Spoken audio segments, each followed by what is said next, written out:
പരിശുദ്ധ കന്യകയുടെ കന്യാത്വം. മാതൃത്വവും കന്യാത്വവും രണ്ടും സ്ത്രീകൾക്ക് ഭൂഷണങ്ങളാണ്.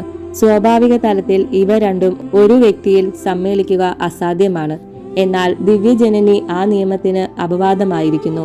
ദൈവശാസ്ത്രത്തിൽ കന്യകാത്വം ഒരു സുഹൃതമാണ്. ഒരർത്ഥത്തിൽ പരിശുദ്ധ കന്യകയുടെ കന്യാത്വമാണ് ലോക പരിത്രാതാവിനെ ജനിപ്പിച്ചത്. അതിനാൽ കന്യാത്വം ആധ്യാത്മിക ജനനത്തിന്റെ ഉറവിടമായി. പരിശുദ്ധ കന്യകയുടെ കന്യാത്വത്തിന്റെ കാന്തി പ്രചുരിമയ്ക്ക് യാതൊരു കോട്ടയും തട്ടാതെയാണ് മിശിഹ ജനിച്ചത്. അനുവദനീയമായ ലൈംഗിക സുഖഭോഗങ്ങൾ പോലും പരിത്യജിച്ച് ആത്മശരീര വിശുദ്ധി ആജീവനാന്തം പാലിക്കുക എന്നതാണ് കന്യാത്വം കൊണ്ട് വിവക്ഷിക്കുന്നത്.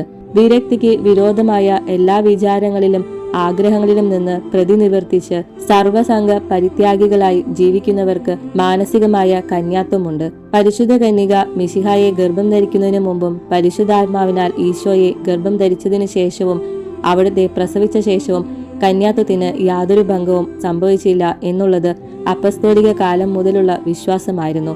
കണ്ടാലും കന്യക ഗർഭം ധരിച്ച് ഒരു പുത്രനെ പ്രസവിക്കും, അവൻ ഇമ്മാനുവേൽ എന്ന് വിളിക്കപ്പെടും എന്നുള്ള എസക്കിയാസിന്റെ പ്രവചനം ക്രിസ്തുവിന്റെ കന്യകയിൽ നിന്നുള്ള ജനനത്തെ പ്രദ്യോതിപ്പിക്കുന്നു. വിശുദ്ധ ലൂക്കാ സുവിശേഷകൻ മംഗളവാർത്തയെപ്പറ്റി പ്രതിപാദിക്കുമ്പോൾ ദൈവദൂതൻ യൗസേപ്പ് എന്ന പുരുഷനോട് വിവാഹം ചെയ്യപ്പെട്ടിരുന്ന കന്യകയുടെ പക്കലേക്ക് അയക്കപ്പെട്ടു.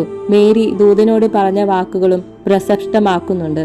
ഞാൻ പുരുഷനെ അറിയാത്തതിനാൽ ഇത് എങ്ങനെ സംഭവിക്കും? പരിശുദ്ധ കന്യക കന്യാവ്രതം അർപ്പിച്ചിരുന്നു എന്ന് അനുമാനിക്കാമെന്ന് വിശുദ്ധ അഗസ്തീനോസ് പ്രസ്താവിക്കുന്നു. ദൈവദൂതൻ ഉടൻ തന്നെ മേരിയുടെ സംശയ നിവാരണം വരുത്തി. പരിശുദ്ധാത്മാവ് വരും, അത്യുന്നതന്റെ ശക്തി നിന്റെ മേൽ ആവസിക്കും. അതിനാൽ നിന്നിൽ നിന്ന് പിറക്കുന്നവൻ പരിശുദ്ധനാകുന്നു, ദൈവത്തിന്റെ പുത്രൻ എന്ന് വിളിക്കപ്പെടുകയും ചെയ്യും. ഇതാ നിന്റെ ചാർച്ചക്കാരിയായ എലിസബത്ത് അവരുടെ വാർദ്ധക്യത്തിൽ ഒരു പുത്രനെ ഗർഭം ധരിച്ചിരിക്കുന്നു. വന്ധ്യ എന്ന് വിളിക്കപ്പെടുന്ന അവൾക്ക് ഇത് 6-ാം മാസമാകുന്നു. ദൈവത്തിന് ഒരു കാര്യവും പ്രയാസമുള്ളതല്ലോ. ഇവിടെ സാധാരണ രീതിയിൽ അസാധ്യമായ ഒന്നിന്റെ സാധ്യതയെപ്പറ്റി അഥവാ പരിശുദ്ധാത്മാവിന്റെ പ്രവർത്തനത്തിലുള്ള ഗർഭധാരണമാണ് ദൈവദൂതന്റെ വിവക്ഷ.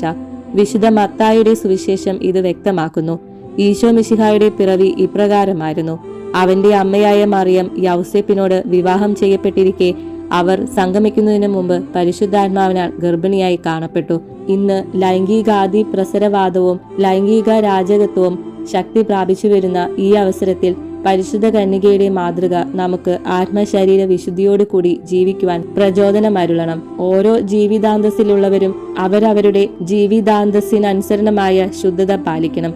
പരിശുദ്ധ കന്യകയുടെ നേരെയുള്ള ഭക്തി ശുദ്ധതയുടെ ഏറ്റവും സുനിശ്ചിതമായ അടയാളമാണ്. ഹൃദയശുദ്ധിയുള്ളവർ ഭാഗ്യവാന്മാർ, എന്തെന്നാൽ അവർ ദൈവത്തെ കാണും. ശുദ്ധത പാലിക്കുന്നവരെ പരിശുദ്ധ കന്യകയും ഈശോയും വളരെയധികം സ്നേഹിക്കുന്നു.